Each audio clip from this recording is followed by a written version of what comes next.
तो case number 1 की बात करते हैं। आपके पास क्या है, ईथर और हेलोजन एसिड की रिएक्शन।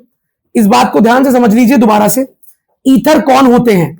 जिनमें एक कार्बन चेन होती है, बीच में ऑक्सीजन और फिर एक कार्बन चेन, इन्हें हम ईथर के नाम से जानते हैं। तो ईथर का सिंबल क्या होता है बच्चों? ROR-। Carbon chain single bond oxygen, single bond carbon chain. ये दोनों कार्बन चेन इक्वल भी हो सकती है, अनइक्वल भी हो सकती है।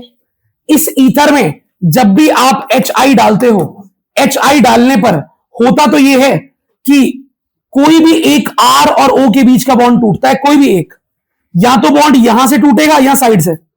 जहां से बॉन्ड टूटता है, RO अलग हो गया। कौन अलग हो गया? RO के साथ जाता है H। कौन जाता है?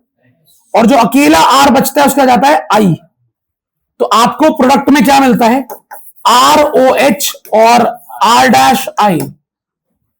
तो इसको ऐसे भी याद कर सकते हो और ऐसे भी कि आपके पास 2 कार्बन चेन थी ईथर के इर्द गिर्द। उन दोनों कार्बन चेनों में से HI डालने पर एक कार्बन चेन तो अल्कोहल बना लेगी OH, और एक कार्बन चेन आयोडीन लगा लेगी।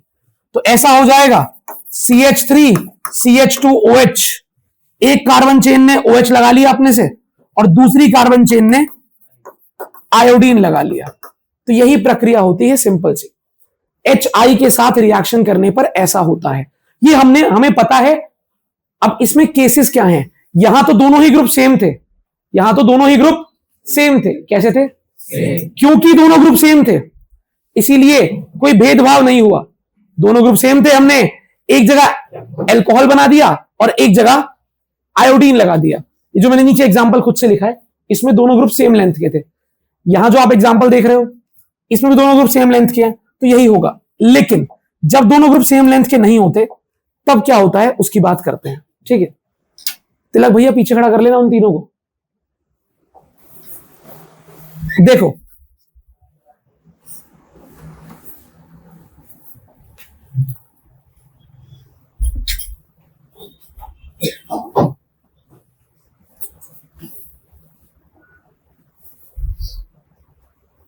पांच बातें बोलूंगा, सुनना ध्यान से। याद हो जाए तो बैठ जाना, ना याद हो तो खड़े रहना। ठीक है, सुनिए आप सारे भी इन टर्म्स को सुनिए। पहले मैं आपको वो टर्म्स बता रहा हूं कि इसमें ना यहां पर क्या लिखा है, H2O, तो गलती हो सकती है, आप उस पर ध्यान देंगे। तो पहले पांचों बातें याद कर लेते हैं। ठीक है, पहली बात कि अगर आप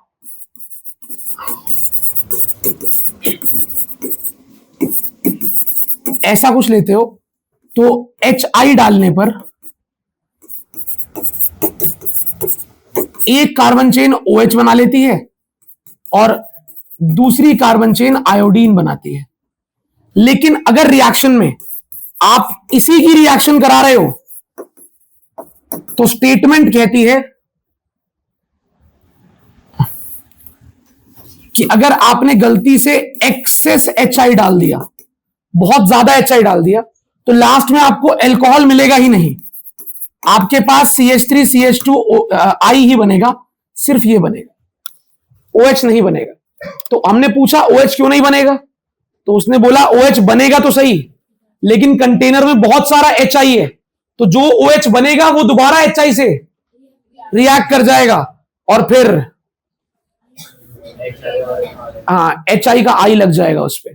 तो इस वाले केस में, एक्सेस HI वाले केस में OH बनता है, कार्बन चेन पे OH लगता है, लेकिन वो OH वाली कार्बन चेन अल्कोहल, वो अल्कोहल दोबारा HI से रिएक्ट कर जाता है और फिर OH और HI रिएक्ट करके वापस से आयोडीन बना लेते हैं। तो मैं आपको बता देता हूं, यहां पे दिखा भी देता हूं कि इस केस में भी ये बना होगा, ये बना होगा, लेकिन क्योंकि एक्सेस में HI है, पूरे कंटेनर में HI भरा पड़ा है, तो ये चीज दोबारा HI से रिएक्ट करेगी। OH और H पानी बना लेंगे और आयोडीन भैया जुड़ जाएंगे, CH3 CH2I प्लस पानी, तो आपको यहां पर आयोडीन ही मिलेगा दोबारा से। तो ये स्टेटमेंट की पहली बात आपको याद रखनी है, वो ये है, if you will use access HI, कभी भी किसी भी क्वेश्चन में स्टेटमेंट में, रिएक्शन में, कंप्लीट द फॉलोइंग में एक्सेस HI लिखा हो, समझ जाना छेड़ रहा है तुम्हें भाई, वो चेक कर रहा है कि तुम अल्कोहल ना बना दो कहीं, तो आपका अल्कोहल बनेगा ही नहीं, आपको मिलेगा सिर्फ आयोडीन। तो पहली स्टेटमेंट याद करनी थी आपको, क्या थी? When excess HI is used, बोलो, only alkyl halide is, only, अगर यहां में HCl लेता तो Cl लग जाता, HBr लेता तो, यानी कार्बन चेन और हेलोजन ही बनने वाला है अगर एक्सेस लोगे तो। ठीक है, तो ये पहली स्टेटमेंट क्लियर है। जनरल बात तो क्लियर है ना सबको, कि जब भी आप ईथर में डालते हो HI तो एक तरफ OH, एक कार्बन चेन पे OH जुड़ जाता है, एक कार्बन चेन पे आयोडीन। उसका पहला केस क्या था, स्पेशल केस क्या था, समझ में आ गया? एक्सेस वाला। अगला, ये स्टेटमेंट तुम्हें लिखनी है, अच्छा नोट पे लिखी हुई है, बुक में लिखी हुई है, याद ही कर लो सीधा, जैसे वो लोग तीनों खड़े हुए याद कर रहे हैं। When excess HI is used, only alkyl iodides and alkyl iodides is formed. Third statement यानी सेकंड स्टेटमेंट है, अगर अनसिमेट्रिकल ईथर हो, अनसिमेट्रिकल, क्या बोला? अनसिमेट्रिकल। सोलंकी कोई दिक्कत है? सोलंकी सब ठीक है? अगर एक्सेस HI तो हमने पढ़ लिया, अगर अनसिमेट्रिकल ईथर हो, अनसिमेट्रिकल का मतलब क्या होता है?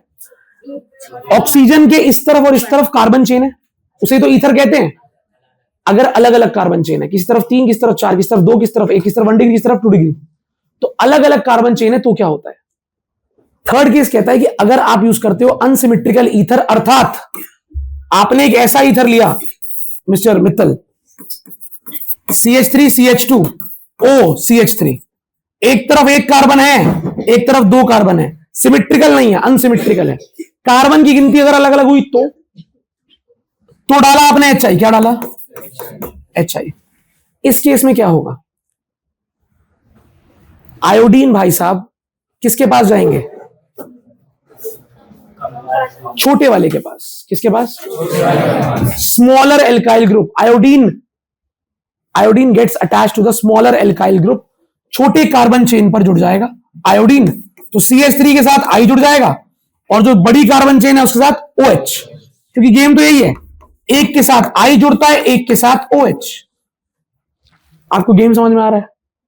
जब भी ईथर में HI डालते हैं तो ब्रेक हो जाता है ईथर, और एक कार्बन चेन के साथ आयोडीन जुड़ता है, एक के साथ OH जुड़ता है। लड़ाई ये थी कि किसके साथ आयोडीन, किसके साथ OH। हमने देखा अगर एक तरफ 3, एक तरफ 1 है, यहां सारा खेल 1 डिग्री 2 डिग्री, मैंने 3 डिग्री एक बार भी नहीं बोला, उसका एक स्पेशल केस अलग है। तो अगर यहां पर 2 है, यहां पर 1 है, यहां पर 3 है, यहां पर 2 है, कार्बन चेन की गिनती अलग अलग है, तो छोटे वाले के साथ आयोडीन, बड़े वाले के साथ HI। तीसरा केस, अगर एक तरफ 1 डिग्री हुआ या 2 डिग्री हुआ, पर दूसरी तरफ 3 डिग्री हुआ, कार्बन चेन अगर 3 डिग्री हुआ, क्या हुआ? समझ रहे हो क्या? ठीक है, एग्जांपल देखो क्या दे रखा है इसमें हमें। सिंपल एक ही एग्जांपल लिया, बिल्कुल डायरेक्ट वाला, CH3 C CH3 CH3 OCH3। यहां देखो, यहां पर ये भाई साहब ऑक्सीजन के इस तरफ वाली जो कार्बन चेन है वो है 3 डिग्री, और इस तरफ वाली क्या है? अब ये 3 डिग्री क्यों है? क्योंकि जो मेन कार्बन है उससे डायरेक्टली कितने कार्बन जुड़े हैं? 3। तो इस तरफ 3 डिग्री कार्बन चेन है, उस तरफ 1 डिग्री। अब इस ऐसे ईथर में क्या करना है? 1 डिग्री पे ध्यान मत दो, 3 डिग्री पे दो। अगर किसी भी एक तरफ 3 डिग्री आ गया, तो अभी तक हम क्या पढ़ रहे थे? आयोडीन छोटों का साथ देता है, आयोडीन छोटे वाले पे जाके जुड़ रहा था और बड़े वाले पे OH बन रहा था, लेकिन 3 डिग्री लालच है। 3 डिग्री क्या है? 3 डिग्री के केस में ये रिएक्शन अलग मोड ले लेती है। अगर 3 डिग्री के केस में रिएक्शन होती है तो फिर SN1 मैकेनिज्म फॉलो होता है, और यहां पर क्या होगा? आयोडीन भाई साहब 3 डिग्री पे जुड़ेंगे, बड़े वाले का साथ देंगे, इधर वाले 2 डिग्री 1 डिग्री को छोड़ देगा आयोडीन, कहेगा तू OH बना, मैं बनाऊंगा आयोडीन। तो ये जो 3 डिग्री वाली साइड होती है, ये HI डालने पर ये बड़ा वाली साइड आयोडीन से जुड़ती है, CH3 C CH3 CH3 iodine plus एक कार्बन वाला बनाएगा OH। यह तीसरा केस। पहला case, when in any case excess HI is used, only iodides are formed। आपके पास आयोडीन ही बनेगा, दोनों कार्बन चेन आयोडीन से ही जुड़ेंगी, छोटी हो बड़ी हो, 3 डिग्री हो 2 डिग्री हो, कैसी हो, आयोडीन से जुड़ेंगी। सेकंड केस, अगर अनसिमेट्रिकल ईथर होता है, एक तरफ 1, एक तरफ 3 कार्बन, एक तरफ 1, एक तरफ 4 कार्बन, एक तरफ 2, एक तरफ 5 कार्बन, तो छोटी चेन के साथ आयोडीन जुड़ता है, बड़ी चेन के साथ OH जुड़ता है। तीसरा केस, अगर दोनों चेनों में से, दोनों कार्बन चेन में से ऑक्सीजन की इस तरफ एक भी 3 डिग्री हो गई गलती से, तो 3 डिग्री वाला एक्सेप्शन है। 3 डिग्री वाले केस में एक्सेप्शन है, क्या है? वहां पर हार मान जाती है दुनिया। वहां पर आयोडीन छोटों का साथ छोड़कर बड़े के पास आ जाता है, और आयोडीन यहां लगता है, OH छोटे वाले पे लगता है। सही है? कितने केस हो गए? पहला जनरल हो गया, बाकी 3 स्पेशल केस हो गए। ठीक है, अगला बनना पलटे, एक केस और आएगा, वैसे होता तो वो नहीं है। एक मैकेनिज्म है इसके बाद हमारा, पहले मैकेनिज्म कराऊं या एक केस करा दूं? अच्छा, अब ये अगला वाला केस कहता है कि अगर आपके पास एक तरफ बेंजीन है, क्या है एक तरफ? अगर एक तरफ बेंजीन हो गया और एक तरफ नॉर्मल चेन, चाहे 3 डिग्री हो जाए फर्क नहीं पड़ता। अगर एक तरफ बेंजीन हो गया और एक तरफ नॉर्मल कार्बन चेन, तो बेंजीन में से कौन जीतेगा भाई? फोर्थ,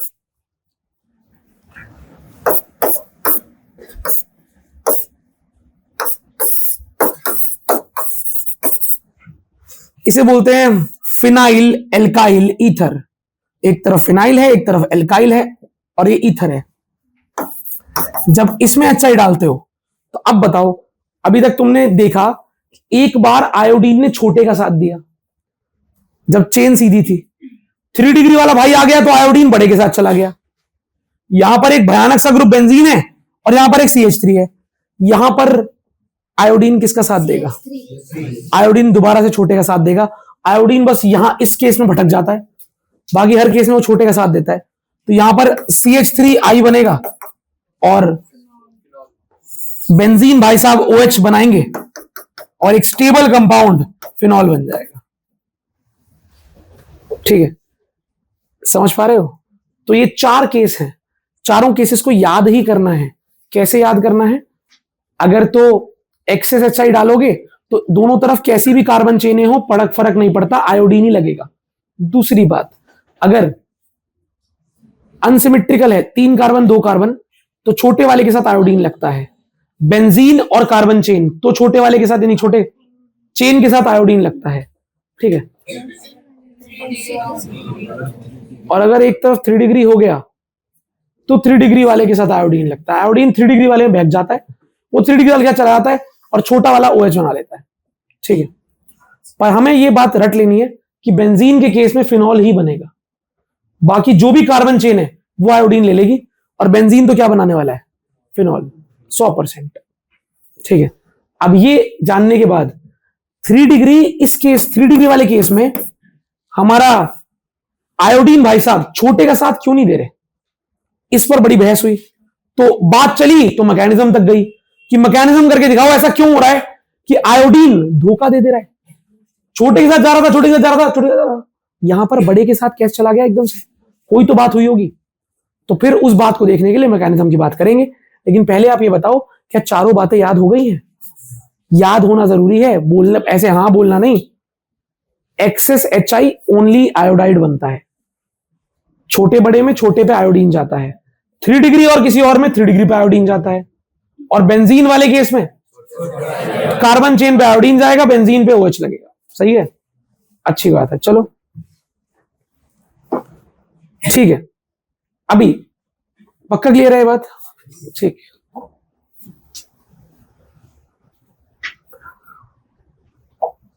यही था एक्सेप्शन हमारा। इस केस में क्या हो गया? बॉन्ड यहां से टूटा है, 3 डिग्री के साथ कौन जुड़ गया? आयोडीन, और यहां पर क्या मिला आपको? OH। ये जो मैकेनिज्म है, ये मैकेनिज्म है किसका? इसे बोलते हैं प्रोटोनेशन ऑफ ईथर का मैकेनिज्म। टोटल मैकेनिज्म आता है reaction of HI with 3 degree. इसको पेपर में ऐसे देखेंगे आप, रिएक्शन ऑफ हेलोजन एसिड यानी HI विद 3 डिग्री ईथर, क्योंकि 3 डिग्री ईथर के केस में 3 डिग्री वाले के साथ आयोडीन जाता है। हमें समझ में नहीं आता हर बार छोटे के साथ 3 डिग्री में बड़े वाले के साथ क्यों, करके देखते हैं। सबसे पहले क्या होता होगा, देखो ध्यान से, मैं आपको पूरा मैकेनिज्म बता रहा हूं स्टेप बाय स्टेप कि एग्जैक्टली ये रिएक्शन चलती कैसे है, प्रोसीड कैसे करती है। सबसे पहले क्या होता है, ये आपका ईथर है,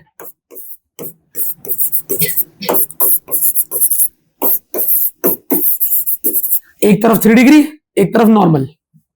इसमें आपने डाला कौन? HI। तो होता क्या है, HI में आयोडीन का तो कोई रोल ही नहीं है, अभी सो रहा है आयोडीन, मस्त, कोई दिक्कत नहीं है उसको। ये जो H पॉजिटिव है क्या है? ये ऑक्सीजन के ऊपर जो लोन पेयर खाली पड़े होते हैं उन पर अटैक करेगा। ऑक्सीजन के पास ना इलेक्ट्रॉन खाली बचे होते हैं। ऑक्सीजन के पास वैलेंस शेल में होते हैं 6 इलेक्ट्रॉन्स। कितने?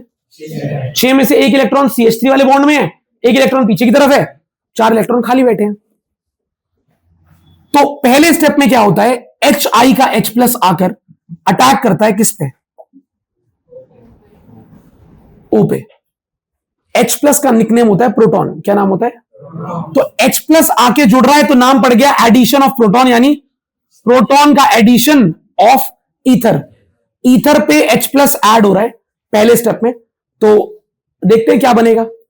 अब ये H+ भाई साहब जैसे ही O से आके जुड़ेंगे, ये H+ तो इलेक्ट्रॉन का भूखा है ना, एक इलेक्ट्रॉन की कमी है इस पे, ये आएगा O से इलेक्ट्रॉन ले लेगा। जब कोई मुझसे इलेक्ट्रॉन लेगा तो उसमें कितना चार्ज आएगा? प्लस का माइनस का। तो H भाई साहब आके जैसे ही O पे जुड़ते हैं, ईथर के O पे, पहला स्टेप कंप्लीट हो जाता है। CH3C, CH3, CH3, O, CH3, यहां पर जुड़ गया है H और यहां पर आ गया है पॉजिटिव चार्ज। क्यों आया पॉजिटिव? ऑक्सीजन के इलेक्ट्रॉन छीन लिए किसने? हाइड्रोजन ने। हाइड्रोजन ने ऑक्सीजन के इलेक्ट्रॉन ले लिए। ऑक्सीजन के इलेक्ट्रॉन कोई ले लेगा तो ऑक्सीजन पे क्या चार्ज आएगा? तो पॉजिटिव चार्ज आ गया।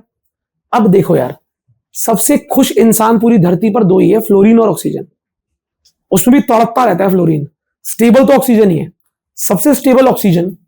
और ऑक्सीजन वो जिसको इलेक्ट्रॉन चाहिए 2 ऑक्टेट कंप्लीट करने के लिए। ऑक्सीजन वो जो इलेक्ट्रॉन लोगों से छीनने के नाम पर बहुत फेमस है कि कहीं से भी इलेक्ट्रॉन निकाल लूंगा, नोबल गैस से भी इलेक्ट्रॉन निकाल लूंगा। यहां पर एक छुटके से हाइड्रोजन ने ऑक्सीजन से इलेक्ट्रॉन निकाल लिया। तो ऑक्सीजन खुश तो नहीं होगा, वो कभी खुश नहीं होता। ऑक्सीजन नेगेटिव चार्ज फिर भी एक बार को झेल लेगा, पसंद तो उसे वो भी नहीं है, झेल लेगा। पॉजिटिव तो भाई उसकी, समझ रहे हो, उसका ईगो हर्ट हो जाता है, रोने लग जाता है वो। समझ रहे हो कि मेरे से इलेक्ट्रॉन ले गए। और कौन लेके गया ये देखो पहले, हाइड्रोजन। तो ऑक्सीजन का इलेक्ट्रॉन ले गया हाइड्रोजन। अब ऑक्सीजन के पास 2 ऑप्शन है, इस तरफ भी एक बॉन्ड है और इस तरफ भी एक बॉन्ड है। ऑक्सीजन किसी भी बॉन्ड के इलेक्ट्रॉन को अपनी तरफ ले सकता है, ठीक है। ऑक्सीजन जानता है कि इस तरफ जो 2 इलेक्ट्रॉन है उसमें से एक इसका है, एक कार्बन का है। इस तरफ 2 इलेक्ट्रॉन है, इसमें भी एक ऑक्सीजन का है और एक। तो ऑक्सीजन क्या करेगा, दोनों इलेक्ट्रॉन खींचेगा किसी भी एक बॉन्ड के। इस स्टेप में डिसाइड होता है कि कहां पे आयोडीन जुड़ेगा और कहां पर OH जुड़ेगा। कौन डिसाइड करता है पता है? ऑक्सीजन। ऑक्सीजन की इच्छा है, वो यहां से खींचेगा इलेक्ट्रॉन्स, इस बॉन्ड को तोड़ेगा या इस बॉन्ड को तोड़ेगा, क्योंकि ऑक्सीजन तड़प रहा है। हाइड्रोजन नया नया मेहमान आया है ना, अतिथि ऐसे कैसे भगा दे। हाइड्रोजन अभी आया है, छुटका है, वो चाहता है हाइड्रोजन को निकालना, पर हाइड्रोजन अभी अभी आया और हाइड्रोजन एक्सेस में, एक्सेस तो नहीं बोलूंगा, हर तरफ HI है। कंटेनर में HI तो बहुत सारा है, HI के बीच में डाला हमने ईथर। तो अगर एक हाइड्रोजन उसने गुस्से में निकाल दिया, दूसरा हाइड्रोजन आ जाता है। हाइड्रोजन है वहां पे बहुत सारे। तो उसके पास 2 ऑप्शन है कि खुद के पॉजिटिव को अंत करने के लिए या तो ये दोनों इलेक्ट्रॉन लेकर इस बॉन्ड को तोड़ दे, या ये दोनों इलेक्ट्रॉन लेकर इस बॉन्ड को तोड़ दे। इस लड़ाई में ऑक्सीजन जो डिसाइड करता है उससे पता चलता है क्या बनेगा। भैया ऑक्सीजन खुद की मर्जी से डिसाइड करता है, मन है, मन नहीं है। ऑक्सीजन बस एक चीज देखता है, मैं इधर से भी 2 इलेक्ट्रॉन ले सकता हूं और इधर से भी, कहीं एक से ले लूंगा मैं इलेक्ट्रॉन। जहां से मैं इलेक्ट्रॉन लूंगा, सोचो अगर वो यहां से इलेक्ट्रॉन लेता है तो एक इलेक्ट्रॉन तो ऑक्सीजन का आएगा, दूसरा किसका आएगा? दूसरा तो कार्बन का है ना। तो कार्बन का इलेक्ट्रॉन चला जाएगा तो कार्बन पे कौन सा चला जाएगा? पॉजिटिव। कौन सा आएगा? जो भी बॉन्ड टूटेगा उस तरफ पॉजिटिव चार्ज चला जाएगा। अभी पॉजिटिव चार्ज कहां पर है? ऑक्सीजन पे। ऑक्सीजन जिस भी तरफ से इलेक्ट्रॉन खींचेगा, इस तरफ से खींचेगा, यहां पॉजिटिव चार्ज चला जाएगा, ऑक्सीजन शांत हो गया। इस तरह से खींचेगा, यहां पॉजिटिव चार्ज चला जाएगा, ऑक्सीजन शांत हो जाएगा। ऑक्सीजन बस ये देखता है कौन पॉजिटिव चार्ज झेल पाएगा। समझ रहे हो? कौन पॉजिटिव चार्ज झेल पाएगा। आप और मैं दोनों जानते हैं। सेकंड स्टेप की बात करते हैं। बॉन्ड टूटने वाला है अभी, किस तरह से टूटेगा सेकंड स्टेप में देखते हैं हम। CH3C, CH3, O H positive CH3। क्या लगता है बच्चों? दो बंदे आपके पास हैं, एक ये कार्बन भैया और एक ये कार्बन भैया। कौन सा वाला कार्बन है, 3 डिग्री वाला या CH3 वाला जो पॉजिटिव चार्ज झेल पाएगा? क्या हमने पढ़ा है 10वीं क्लास में, 11वीं में? कौन सा कार्बोकेटाइन ज्यादा स्टेबल होता है? 3 डिग्री कार्बोकेटाइन। ये हमने 11वीं में पढ़ा था, हमने 12वीं में SN1 में ही पढ़ा था। 3 डिग्री कार्बोकेटाइन ज्यादा स्टेबल होता है।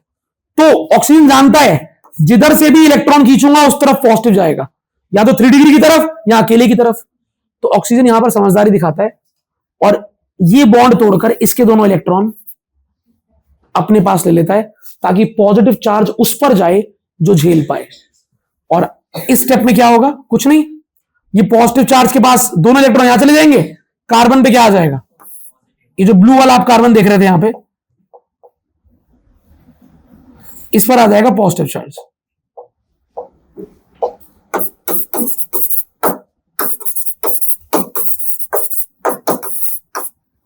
ऐसे।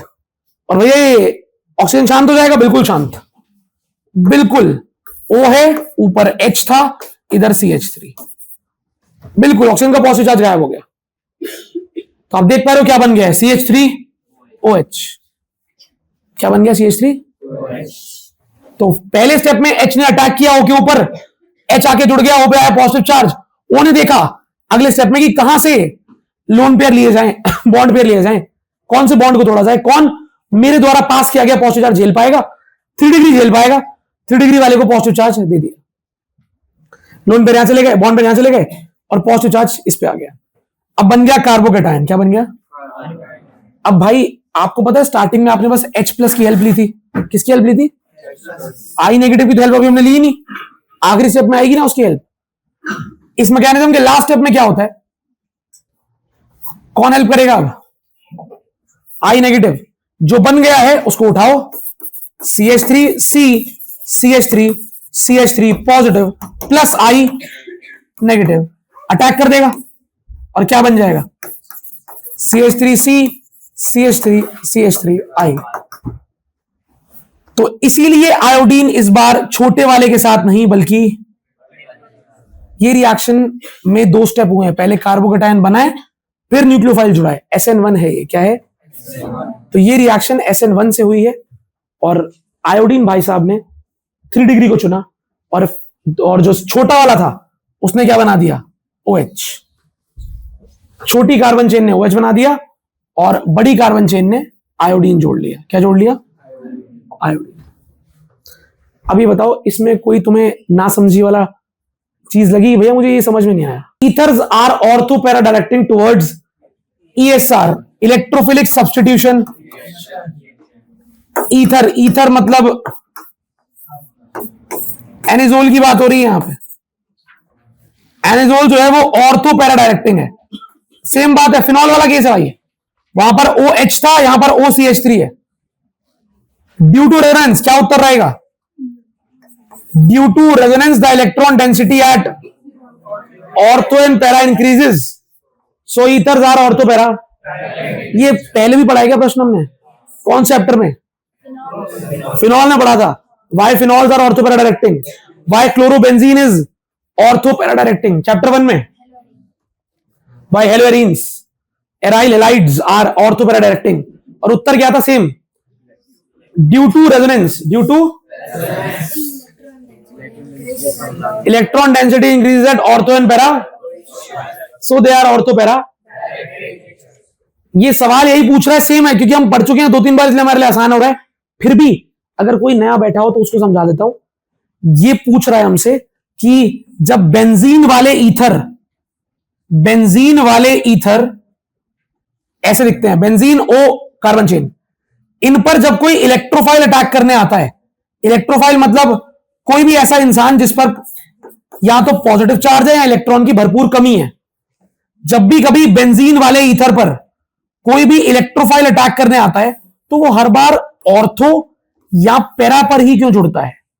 इस पॉइंट पर या इस पॉइंट पर ही क्यों जुड़ता है?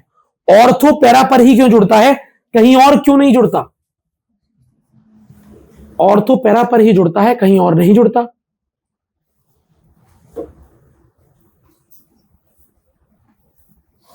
ये सवाल है। तो हमने इसका उत्तर दिया कि ईथर में रेजोनेंस होता है। क्या होता है? ये लोन पेयर जो ऑक्सीजन का, ये घूमता रहता है रिंग में, और रिंग में घूमते घूमते हमने ये पाया कि ये लोन पेयर बस 3 जगह पे जाता है, एक ऑर्थो पैरा और दूसरा ऑर्थो। तो रेजोनेंस के कारण जो लोन पेयर है वो घूमते घूमते 3 ही पोजीशन पे जाता है, ऑर्थो और पैरा पर। इसीलिए ऑर्थो पैरा पर इलेक्ट्रॉन की मात्रा बढ़ जाती है और इलेक्ट्रॉन के भूखे इलेक्ट्रोफाइल वहीं पर अटैक करते हैं। समझ में आया?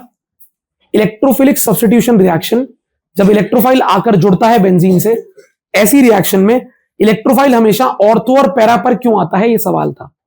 हमने बताया क्योंकि ऑर्थो पैरा पर इलेक्ट्रॉन की मात्रा हाई होती है, ज्यादा होती है, इसीलिए वो ऑर्थो पैरा पे आता है। और मात्रा हाई क्यों होती है?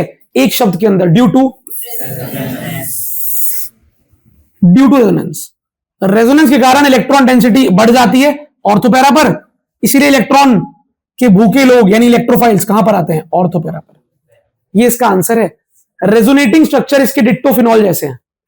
वहां पर OH था, यहां पर OCH3 है, सेम स्ट्रक्चर है, H की जगह CH3 आएगा बस। ठीक है। अच्छा, ये प्रश्न किसको समझ में नहीं आया? तुम्हें वो HI वाले चारों के समझ में आ गए कि जब HI रिएक्ट करता है तो क्या होता है? अच्छा बताना, एक्सेस HI होगा तो क्या होगा? Alkyl halide.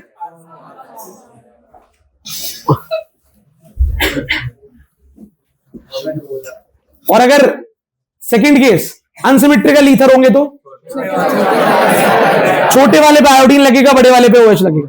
और अगर एक तरफ 3 डिग्री हुआ तो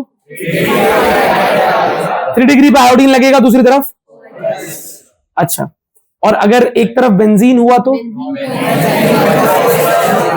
बेंजीन पे OH लगेगा, दूसरी तरफ आयोडीन लगेगा। तो एक पे OH एक पे आयोडीन लगता है, कब क्या होगा बता लिया। आपने 3 डिग्री वाले का मैकेनिज्म देखा, पहले HI के H ने आके अटैक किया ऊपर, फिर O ने 3 डिग्री वाले की तरफ से बॉन्ड को तोड़कर अलग हो गया और 3 डिग्री वाले पे आ गया पॉजिटिव चार्ज। थर्ड स्टेप में उसमें आयोडीन आके जुड़ गया। और ये जो प्रश्न था ये भी समझ में आ गया आपको कि ether are ortho para directing towards electrophilic substitution reaction. अब ये कुछ सिंपल सी 4 रिएक्शन है, ईथर की आखिरी 4 रिएक्शन। एनिजोल है ये, क्या नाम है इसका? इससे मैंने आपको लास्ट क्लास में मिलवाया था। बेंजीन पर OCH3, बेंजीन पर हाँ बढ़िया है, बढ़िया है, बढ़िया है। लग रहा है कॉलेज नहीं है। बोलो बोलो, बेंजीन पर OCH3। तो बेंजीन पर OCH3 है और हमने इसमें डाला Br2। ऑर्थो पे जुड़ जाएगा Br और पैरा पे जुड़ जाएगा, बस सेम। ये चीज जो है ये कई किताबों में लिखी है, कई किताबों में नहीं लिखी, कि आप इस रिएक्शन को इथेनॉइक एसिड की प्रेजेंस में कराते हो। इथेनॉइक एसिड लेना पड़ता है वरना कष्ट हो जाता है कभी कभी। रिएक्शन की स्पीड निर्धारित करता है और एक अच्छा रिएजेंट का की तरह काम करता है। ब्रोमिनेशन ऑफ क्या? Bromination of anisole. बेंजीन वाले ईथर को एनिजोल कहते हैं। एनिजोल के ब्रोमिनेशन में ब्रोमीन ऑर्थो पैरा पे जुड़ेगा, ऑब्वियसली सारे ऑर्थो पैरा पे जुड़ेंगे। अभी तो पढ़ा हमने, जो भी जुड़ता है वो कहां जुड़ता है? ऑर्थो पे या, क्योंकि रेजोनेंस के कारण ऑर्थो पैरा पर इलेक्ट्रॉन डेंसिटी बढ़ जाती है, इसलिए जो भी इनकमिंग इलेक्ट्रोफाइल होता है वो ऑर्थो और पैरा पर ही।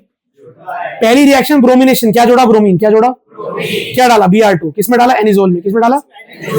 बेंजीन पे OCH3, बेंजीन पे उसमें क्या डाला? और Br जुड़ गया ऑर्थो पैरा पे। अगली रिएक्शन नाइट्रेशन। नाइट्रेशन तो नहीं लग रही मुझे। ये है आपकी फ्रिडल क्राफ्ट। फ्रिडल क्राफ्ट कौन सी?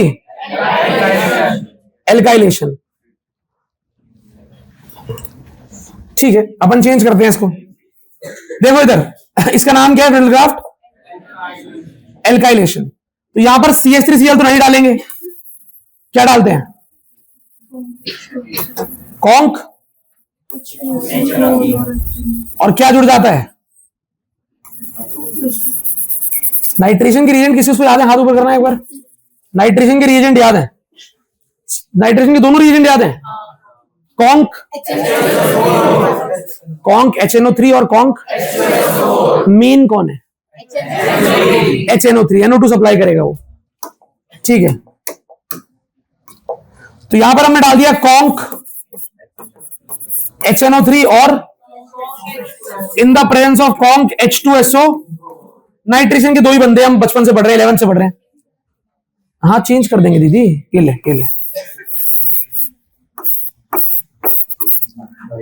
एक बार यहां पे NO2 जुड़ जाएगा और एक बार यहां पे, ठीक है। इसे बोलते हैं क्या? ऑर्थो नाइट्रो एनिजोल और ये पैरा नाइट्रो एनिजोल। तो ये भी सेम रिएक्शन है। ये रिएक्शंस पढ़ाने का कोई मतलब नहीं बनता, क्योंकि हम जानते हैं, हम 3 चैप्टर से ये पढ़ रहे हैं। हमने फिनॉल में नाइट्रेशन कराया, हमने क्लोरोबेंजीन में नाइट्रेशन कराया, उसमें ब्रोमिनेशन कराया था, पर उनमें एक्सेप्शन थे। याद है फिनॉल में याद है क्या हुआ था? आपने जब ब्रोमिनेशन कराया था तो हर जगह ब्रोमीन जुड़ गया था, पॉली सब्स्टिट्यूशन। फिर आपने ब्रोमीन वाटर की जगह ब्रोमीन CS2 डाला था, फिर एक जगह लगा था, याद है? और नाइट्रेशन में भी झोल हुआ था, कॉन्क डालने पे हर जगह NO2 लग गया और डाइल्यूट डालने पे एक ही जगह पे लगा था। अच्छा, इसीलिए हम इस चैप्टर में एनिजोल की बात कर लेते हैं। ये तुम्हें दोनों रिएक्शन आती है, फ्रिडल क्राफ्ट एल्काइलेशन। सुनिए पहले कभी, क्या होता है इसमें पता है? ऐसा कुछ होता है, आपने लिया anisole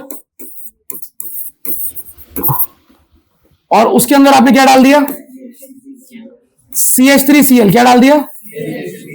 in the presence of, बताओ कौन सी क्लास में पढ़ा था हमने पहली बार? ये 11th में, Friedel Crafts acylation. Friedel Crafts ये एसाइलेशन है। फ्रिडल क्राफ्ट की 2 रिएक्शन होती हैं, एक होती है एल्काइलेशन और एक होती है। एल्काइलेशन में क्या डालते हैं और इसमें क्या लग जाता है? आपकी बेंजीन रिंग पर CH3 लग जाता है। रिएजेंट कौन है? CH3Cl। जैसे ही आप CH3Cl डालोगे, ऑर्थो और पैरा पर क्या लग जाएगा? CH3। एक बार ऑर्थो पर जुड़ जाएगा CH3 और एक बार पैरा पर जुड़ जाएगा CH3।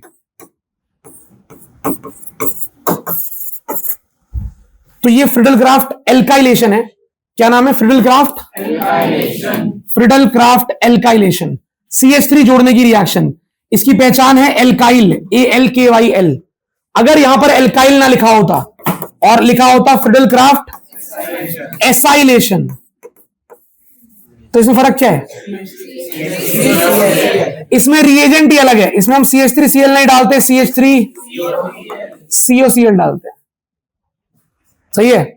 इसमें कौन जुड़ता था? CH3। इसमें कौन जुड़ता है?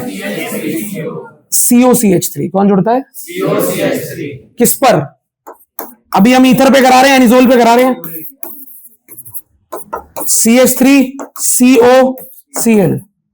तो ये जो COCH3 है, ये आपका जुड़ जाएगा एक बार ऑर्थो पर और एक बार, और रिएजेंट क्या होगा भाई? एनाइड्रस। तो ये क्या जुड़ने वाला है? CH3 नहीं जुड़ने वाला। क्या जुड़ने वाला है? COCH3। तो इसको ना लिखते कैसे हैं? COCH3 ऐसे लिखते हैं शॉर्ट में, ओपन करके मत बनाना। OCH3 और नीचे बन जाएगा COCH3। इसका नाम है एसाइलेशन, इसका नाम है एल्काइलेशन। बस याद रखना, एसाइलेशन में COCH3 जुड़ता है, एल्काइलेशन में सिर्फ CH3 जुड़ता है। और दोनों केस में जो जोड़ना होता है उसके साथ Cl लगा के डाल देते हैं। जो जोड़ना है उसके साथ Cl लगा के डाल दो। और ये तो कंपलसरी है। फ्रिडल क्राफ्ट की लैब के अंदर सिर्फ एनहाइड्रस AlCl3 के ही बीकर थे, भरपूर यूज किया है अपने हर रिएक्शन में उसने। Friedel Crafts acylation, Friedel Crafts alkylation. Anhydrous AlCl3। क्या बोला? Anhydrous AlCl3। अच्छा, कितनी रिएक्शन पढ़ी आपने इसकी एनिजोल की? 4। Bromination, nitration, acylation, alkylation. Bromination Br2, nitration conc HNO3 HSO4, Friedel Crafts acylation और एल्काइलेशन। तो चारों रिएक्शन में आपने एनिजोल के ऑर्थो और पैरा पर ग्रुप को जोड़ा। एक बार आपने जोड़ा Br को, एक बार NO2 को, एक बार CH3 को और एक बार CO। समझ में आया? तो चारों रिएक्शन में ऑर्थो पैरा प्रोडक्ट बना। और इससे पहले एक क्वेश्चन आपने पढ़ लिया था कि ऑर्थो पैरा प्रोडक्ट क्यों बनता है? रेजोनेंस के कारण। ठीक है,